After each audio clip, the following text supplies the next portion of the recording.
Bumisita kami sa aking supplier kasama ang kliyente para bilhin ang mga additional ornaments para sa kanyang Christmas decoration sa kanyang bahay. Ito na nga, dahil medyo maaga akong nakarating dito sa Tutuban Center, sarado pa ang mall na ito, kaya dito na lang ako dumaan sa gilid para mapuntahan ko na ang mimit kong kliyente. Dahil sila ma'am ay naghihintay na sa third floor at pagsakay pa lang ng escalator na ito, makikita na natin ang nagagandahang mga puno. Ito na yung palatandaan na nandito na kayo sa New Andings Toys and Flowers dito sa third floor, Tutuban Mall. Namit ko na nga sila ma'am ang magiging kasama ko sa pamamili ng mga ornaments dito sa New Andings at agad ko nang kinuha yung mga kakailanganin ko. Medyo mabilis lang ako nakapag-shop dahil ginawan ko na sila ma'am ng list na kakailanganin ko sa pagde-decorate. Additional nga lang pala ito kasi si ma'am ay last year ko na ding kliyente at nag-add lang kami ng garland para sa dining table at sa center table at sa mga iba pa nating lalagyan sa kanilang bahay. At nang matapos na nga ako, chinek na lang nila ate yung mga quantity at yung mga item code para malaman natin kung magkano yung babayaran at binayaran na nito ni ma'am sa counter at agad na rin kaming bumaba para pumunta sa sasakyan at nagbiyahe na rin kami papunta ng Paranaque. At para nga pala sa mga nagtatanong dun sa mga pricing ng mga ornaments na possible nilang mabili sa New Andings, bibigyan ko kayo ng update sa mga susunod nating videos at sa ganap na ito nakarating na kami sa bahay nila ma'am. Ito na yung mga ornaments na naka-organize at ito na nga yung nagamit ko nung nakaraang taon. I-retouch na lang natin to. Sila ma'am na rin ang namili nito sa dapitan nung na last year nag-add lang ako ng mga ribbons at iba pang ornaments para mahatak natin yung quality ng mga nabili nila dito at para ma-blend natin sa mga iba pa nating ornaments para mag-up yung quality at yung mga texture ng mga ilalagay natin dito sa mga spot na pinapakita ko sa inyo. At agad na rin ako nagsimula magkabit ng mga garland. Ito yung swag type na nilagay ko dito sa kanilang door sa may garage. Swag type lang ito para hindi maapektuhan kapag ino-open nila itong bakal na ito. Ganito lang yung design na ginawa ko dito. Medyo simple kasi ito ay nasa parting side ng bahay nila. At sinimulan ko na rin maglagay ng mga dahon, mga fillers, spray leaves, balls, pati na rin ang mga poinsettia ay kinabit ko na rin dito. Kung nabibilisan ka sa mga videos na to, may mga separate video tayo kapag nagde-decorate. Mainam na yun na lang yung panoorin nyo dahil sa video na to. Medyo mabilis talaga to kasi kung papabagaling ko pa to, medyo mahaba na rin ang video na to at mauumay na kayo sa panonood. Nang matapos ko ngang ikabit lahat ng ornaments dito sa swag, ito na yung outcome. Yung ganitong design, pwede nyo ilagay sa poste, sa mga baluster, sa wall, at sa mga screen ng inyong pintuan, pwede. Matapos ko ngang gawin ito, nag-start na rin ako mag-decorate dito sa kanilang window, dito pa rin sa may garahe, at ang design na ginawa ko ay ganito na lang din. Medyo minimalist lang din to at ito ay request ni client na nasa gitna lang yung magiging design para sa window na to. Ginamit ko lang din ang mga ribbons at iba pang ornaments katulad ng mga nakita natin kanina. Ginawan ko lang siya ng minimalist design katulad nito. At marami nagko-comment doon sa mga previous video natin kung paano ba daw napipix yung garland sa mga windows. Dito, case to case basis pa rin yung pagkakabit. Kapag meron kayong mga bakal katulad nung pinagkabitan natin, pwede kayong dumirekta na doon sa bakal yung branches ng garland ang ibubuhol natin sa pinakabakal. At kung ang frame ng window nyo naman ay wood, gagamit lang tayo dito ng hook sa parting taas,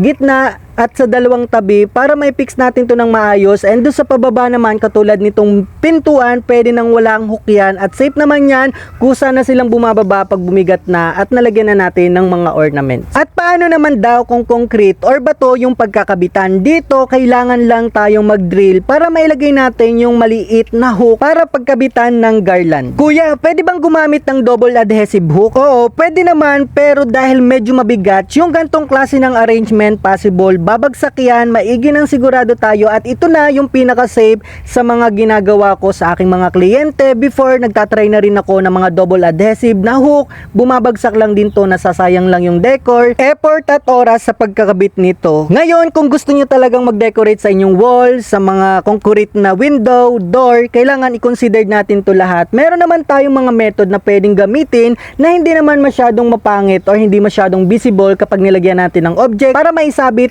ang mga garland. Tulad na lang ng design dito sa window, mabilis ko na lang naikabit ang mga garland dahil dun sa grill na nakakabit dito, sobrang easy na lang kapag gaganyan ang paglalagyan natin. At syempre, gusto ko lang din magpasalamat kay ate na nag-assist sa akin dito, taga-abot ng mga ornaments. And dito sa pagpunta ko sa kliyente, solo lang din ako dyan, walang taga-camera, at kaya sila ate na lang din ang tumulong sa akin sa pagbubuhat mula sa pamimili, pag-abot ng mga ornaments, kaya mabilis ko ring nagawa ang aking trabaho. nagtatrabaho dito sa aking kliyente sa Parañaque City. At ito na ang naging outcome sa decoration natin dito sa main door at sa window nila ma'am. Sa ganitong design, depende pa rin kay client kung gusto nila mas puno or mas simple yung kalalabasan ng decoration. Ito na nga at nagsimula na rin akong mag-decorate ng swag type para sa kanilang dining table. Ito by request din, kailangan medyo manipis lang yung kalalabasan ng ating decoration, kaya i-finold ko lang ang isang 9 feet na garland para mas makapal at medyo maiksi lang na compatible lang sa 6-seater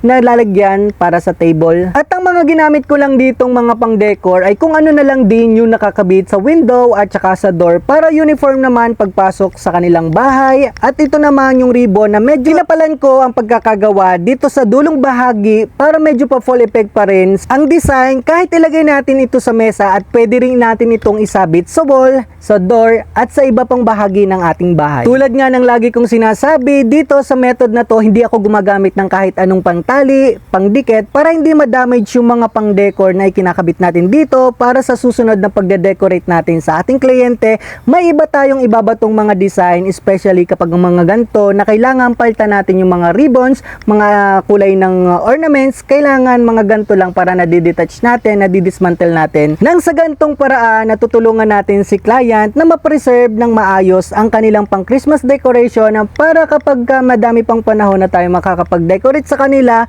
mas nare-recycle natin yung mga ornaments na ating ginagawa sa kanilang bahay. Ito na rin pala yung mga poinsettia na nabili ko sa New Andings. Mababa lang yung presyo nito kaya ito na din ang napili ko. Medyo budgeted pero kita nyo naman maganda na rin ang quality dahil may wire na din ito na twist na natin yung kanilang mga petals at naisusunod natin base sa ating mga design at sa ating mga pinaglalagyan. O ikaw, may naiisip ka na ba na spot na pwede nating paglagyan ng gantong decoration dyan sa inyong bahay? I-comment mo na yun sa baba. At kung may katanungan ka, pwede kang mag-comment dyan sa baba. At kung sa tingin mo, kailangan mo nang mag-hire ng Christmas decorator, mag-comment ka lang or mag-PM ka lang sa akin ng direkta para ma-entertain kita ng mas mabilis at pag-usapan natin yan. Ito na yung outcome sa ginawa nating swag type decoration para sa dining table ng ating kliyente and sana nagustuhan mo rin ikaw.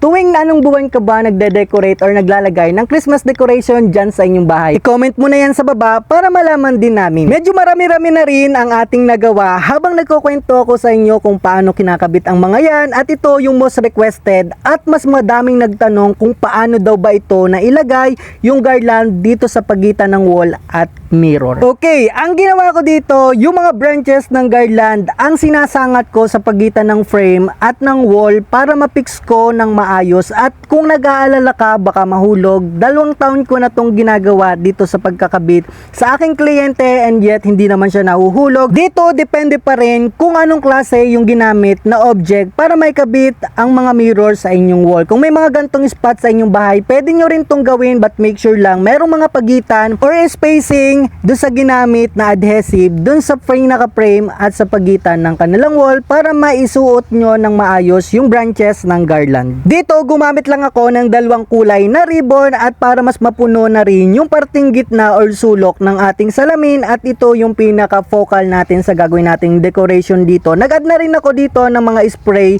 berries at mga dahon para maging kompleto na yung mga ornaments. At take note, kapag maglalagay kayo sa mirror, mainam na lagyan nyo din ng ilaw para mas attractive lalo na kapag gantong spot at ganto ka perfect yung wall na paglalagyan nyo. Dahil ayaw naman na kliyente na lagyan natin to ng ilaw, ganto lang kasimple yung kinalabasan ng ating decoration na may focal para dito sa kanyang mirror. Dahil medyo ginagabi na rin tayo sa pagde-decorate dito sa ating kliyente, ito lang pasili para sa pagkakabit ng ating garland dito sa stairs at nilagyan ko rin siya ng ornament at ito na yung kinalabasan sa ating pagde-decorate dito sa ating stairs hanggang dun sa dulo ng kanilang attic. Bukod sa mga natapos nating decoration para sa door, window at sa table at maging dun sa salamin, ito pa yung isang decoration na ginawa ko para sa center table ng aking kliyente at bukod dito gumawa na rin ako dito ng arrangement or yung garland para sa pinto ng kanilang theater room. Muli, kung naghahanap ka ng Christmas decorator this holiday season, i-PM mo na ako para mapag-usapan natin yan. Kung hindi ka pa nakapag-follow dito sa ating social media account, mag-follow ka na at palike na rin ang video na to. Maraming salamat. Hanggang dito na lang. Ingat.